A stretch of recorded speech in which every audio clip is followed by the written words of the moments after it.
This is the different computer. Hey, welcome. We've just gone live a little bit late today, but that's because I was having some challenges with my computer here, which is not one that I normally use.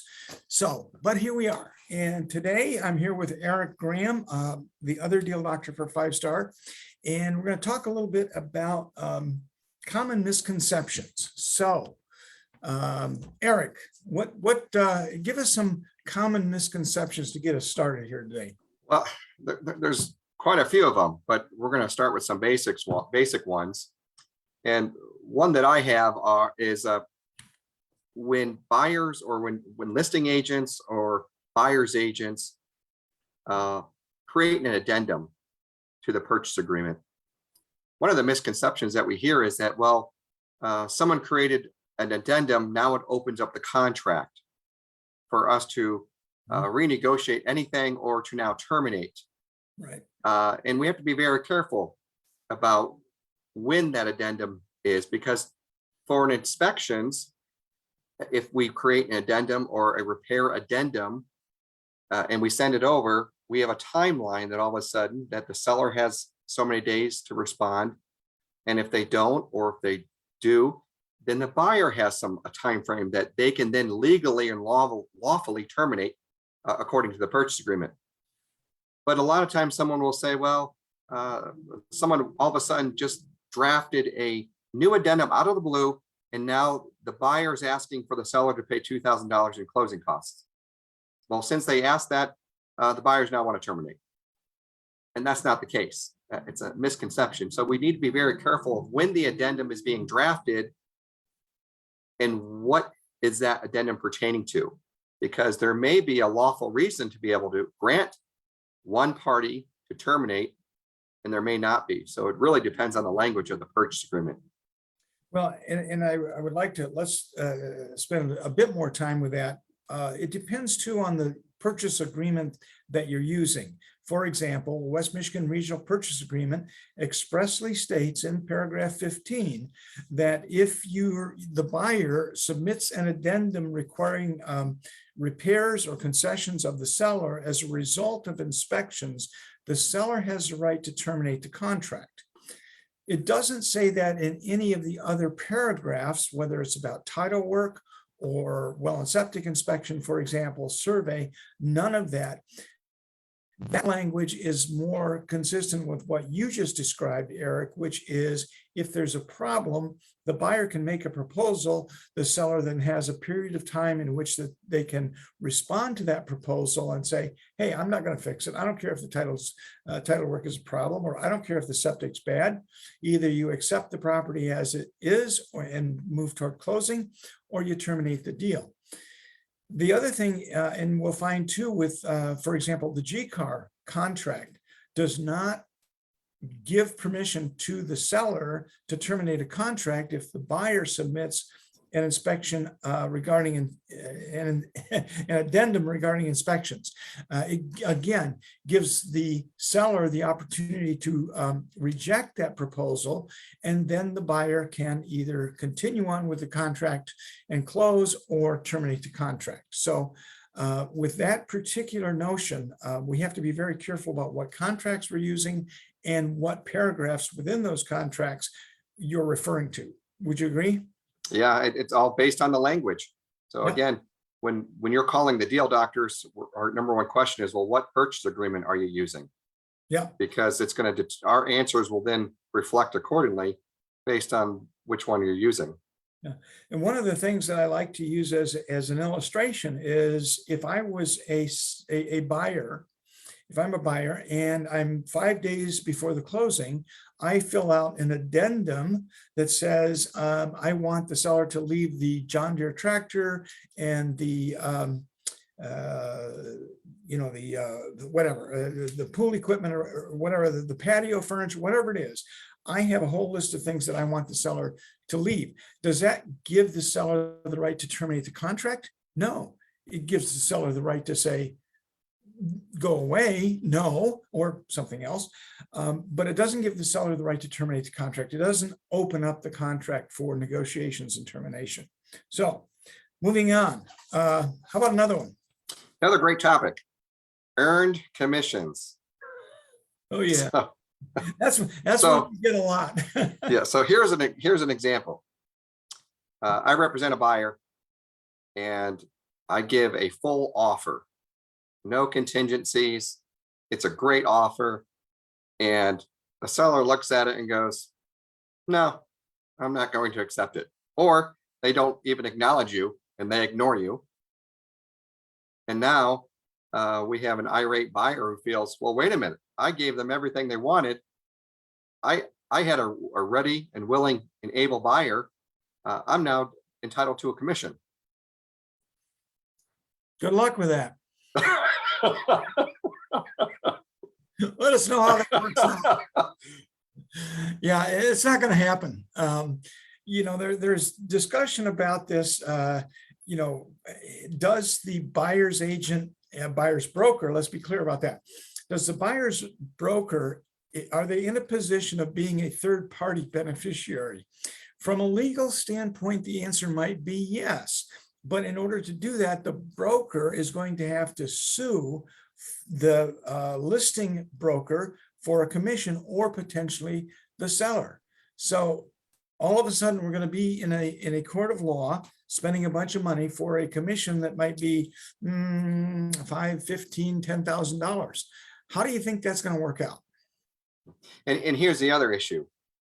What happens when 5-star has both sides? Right. They're not going to sue themselves. Right. And generally brokers will not sue their clients, whether it's 5-star or Remax or many others.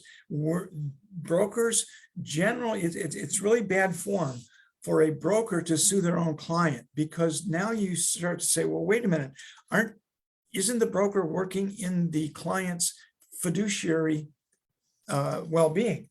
Well, the argument can be made, well, yeah, but that doesn't mean that they're not entitled to a commission. Okay, but are you going to sue them for it? Well, again, we're back to hiring attorneys who are very expensive and meeting in front of the person who wears a black robe. So how far can we take that as a real situation and turn it into something else? Another great topic. Yes, sir. EMDs. Are they automatically returned to the buyer? Of course. All the time, right? No. No. Thanks for bringing that one up. Yeah. Again, another topic that we get a lot of questions that, the buyer has terminated a contract based on the inspections, and right there in the contract, it says, if the buyer terminates the contract based on inspections, the buyer gets their EMD back. It says it right there in the contract. Yep. Right? Wrong. And why, Eric? Help me understand why that's not going to happen.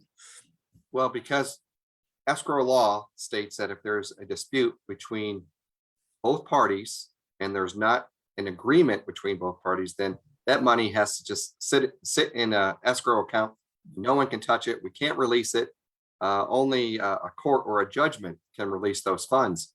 It's just the way the escrow law works. No, it says right in the contract.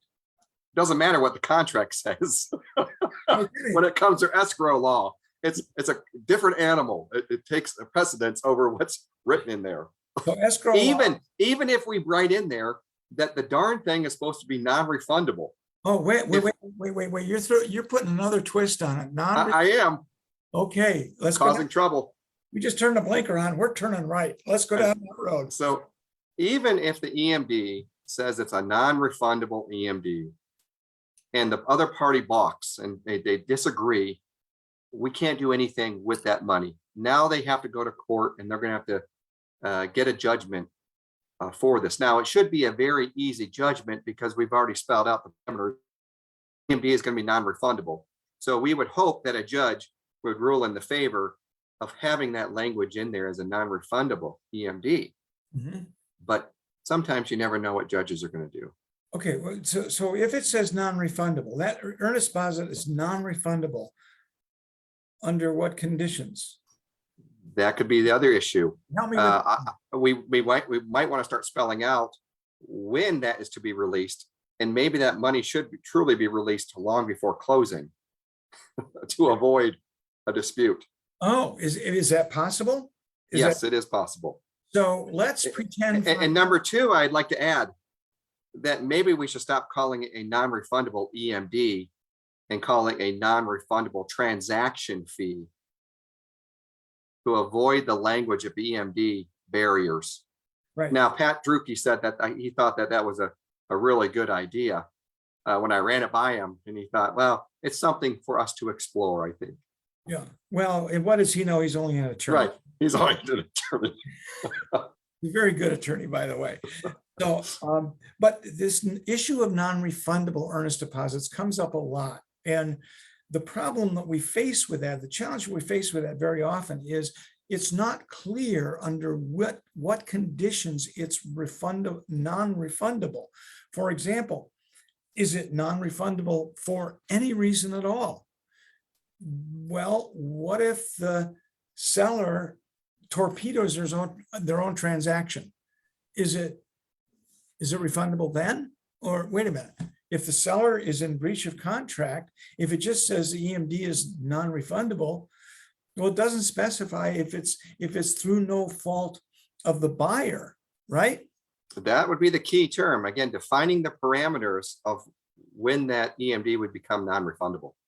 So sometimes it might be after financing approval. Sometimes it might be after the inspections have cleared, the title work has cleared, after all of the hurdles to a transaction have been passed. Maybe that language needs to go in there to say, now it is non-refundable. We've passed all the hurdles in the contract. Now let's pretend for a moment that they don't put that language in there, and they go through the inspections and they say, well, we want to bail out. What's the likelihood that that non-refundable language is going to hold up in front of the person with a black robe? Yeah. None. No. Yeah, you're right. None. And the reason is that they haven't stricken the language of the paragraph 15 in the West Michigan Regional Purchase Agreement, or in the inspection paragraph of any purchase agreement, that says that they can't get out of the contract now due to inspections. That language, if you're going to do that, that language has to be stricken in the contract. So again, it's really about clarifying the circumstances that EMD becomes non-refundable. All right, let's go to the next one. You want another one? Okay, I was sitting there thinking this morning, what's a good one? And this pertains only to the West Michigan Regional Purchase Agreement.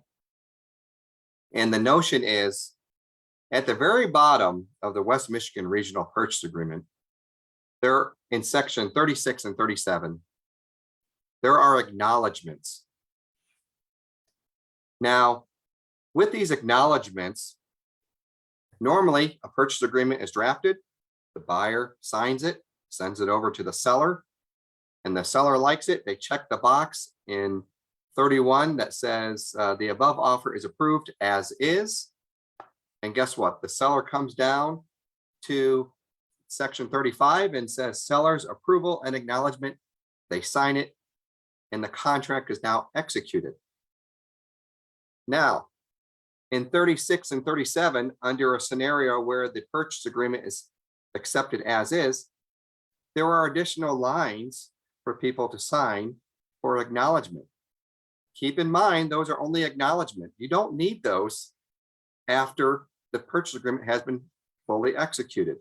In this case, when they accept the offer as is, only 35, the seller needs to sign it, and it's done. The buyer's already signed it. The seller's now signed it.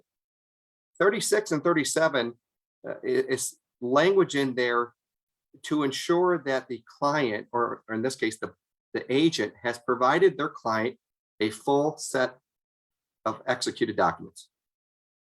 It also helps with the agent being in compliance with the occupational code that requires an agent to provide their client with a fully set of executed documents. So someone might say, well, they didn't sign the acknowledgement, so therefore the purchase agreement isn't valid. Wrong. It is valid.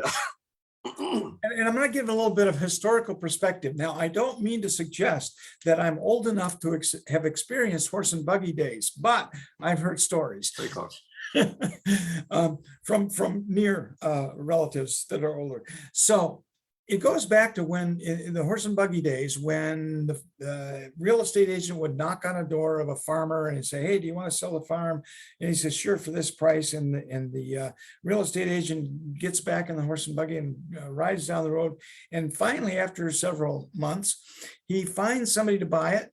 And makes his way back to the original farmer and says, "Oh, here's a purchase agreement, and they want you to sign it." Okay, and this farmer looks at it and says, "Oh, that's a great purchase agreement. Yeah, I'll sign it."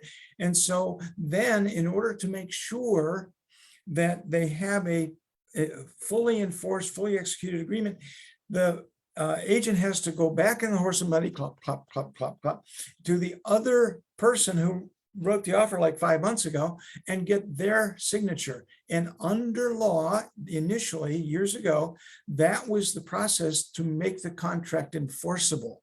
That everybody, there had to be a meeting of the minds.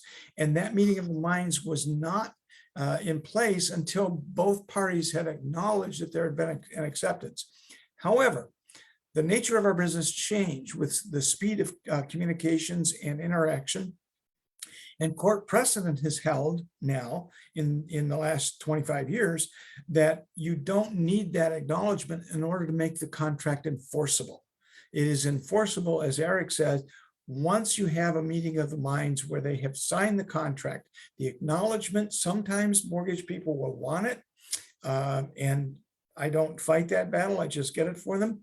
But it's not required to make the contract enforceable. Now, step 2 on this. One of those acknowledgements will be required when there is a counter offer. So in section 31, if it were to say seller's response, the above offer is accepted, and that little box is checked as written, accept. So now the buyer signs it, gives it to the seller. The seller says, "No, I don't like some of these things. Here's some exceptions." I'm going to give it back to the buyer. 36 will now be the line that the buyer must sign to now have a fully executed contract. Because remember, the seller just countered. Well, the buyer either needs to ignore it and not sign it, or they need to sign section 36. And it says, buyer's receipt / acceptance. Buyer acknowledges receipt of seller's response to buyer's offer. In the event seller's response constitutes a counteroffer, which it does in this scenario that we're talking about, buyer accepts said counteroffer. So that would need to be signed by the buyer to now have a fully executed document. 37, the seller does not need to sign. It's just an acknowledgement that they are aware that the buyer accepted. It doesn't need to be signed to have this document executed. It already has been executed. It's just another line there, just so that the seller is aware that, hey, they accepted it. But here's the thing. Agents aren't going to sit on this. They're going to call their client and say, "Hey, they just signed it. They signed the counteroffer. We're good to go. Here's a copy. I'm going to email it or share it with you in Dotloop." Oh, So just understand that. While you're on that topic of sharing it in Dotloop, when is it considered delivered to the other party? When it, by law, under Michigan law and court precedent, when is that document considered delivered to the other party? Yeah, it's time stamped when it gets sent, right? When it gets sent, when the button is pushed, when you push that button for the email to send it to the other party, or when you share it on Dotloop, and it's verified. So we have timestamps. I want to cover one more before we end today. We're at about 23 minutes out. So let's talk about taxes, fiscal year versus calendar year. And Eric and I were talking earlier today about fiscal year, calendar year, and what's better for our client. Eric, which is better, fiscal year or nowadays we usually use calendar year as sort of the standard of practice, but which is better for our client? That would be a great question for a title company to determine prior to we writing up an offer, because frankly, I don't know. Fiscal year is very challenging with different dates and timeframes of trying to determine what the outcome will be. Calendar year has been used quite often because of the necessity to make it easy on everyone involved, where you take total tax bill, divide it by 365 days. Seller pays for the number of days from January 1 until the day before closing. The buyer takes care of the day of closing on through December 31. Very simple and easy. Fiscal year and whether taxes are paid in arrears or advance, that's another complication. And frankly, I throw my hands up and I have to say, title company, what can you tell me about this? Yeah, And we need to be mindful, and Don's gonna, I'm sure you're gonna say this. What's the common practice, Don? calendar year. In arrears or future? Well, let me just spend a moment on that, because therein lies the problem with fiscal year proration. You will hear people say, well, I paid my taxes on July 1. The tax bill came on July 1. I paid that bill. And so I'm paid up through June 30th. So I want money back when I close for the period of time that I paid forward the tax bill. Well, unfortunately, that buyer may be from Detroit or St. Joe Benton Harbor area or other areas that perceive that taxes, property taxes, are paid in arrears. In that case, the buyer would recoup money from the seller to pay their taxes when they came due on July 1st of the following year.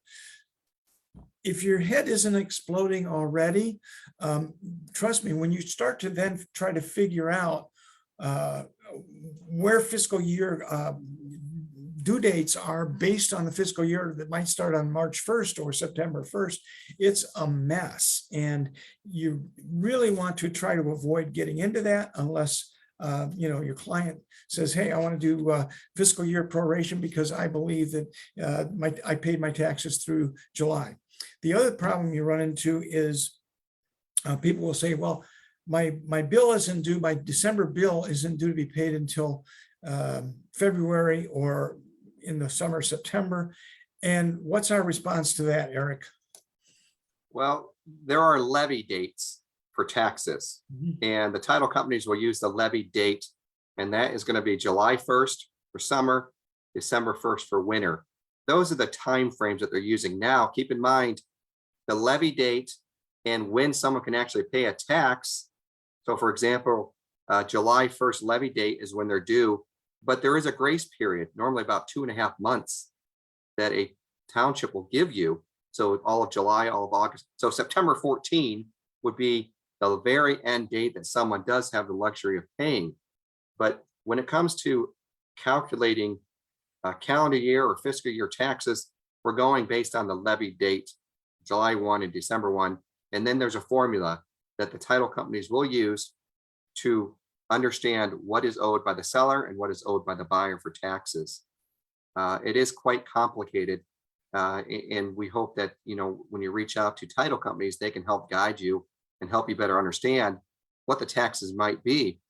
But in general, when we see things with what Don was saying earlier, or this morning when we were talking fiscal year versus calendar year, it may not be a huge difference in a lot of the cases. It may be a couple $100.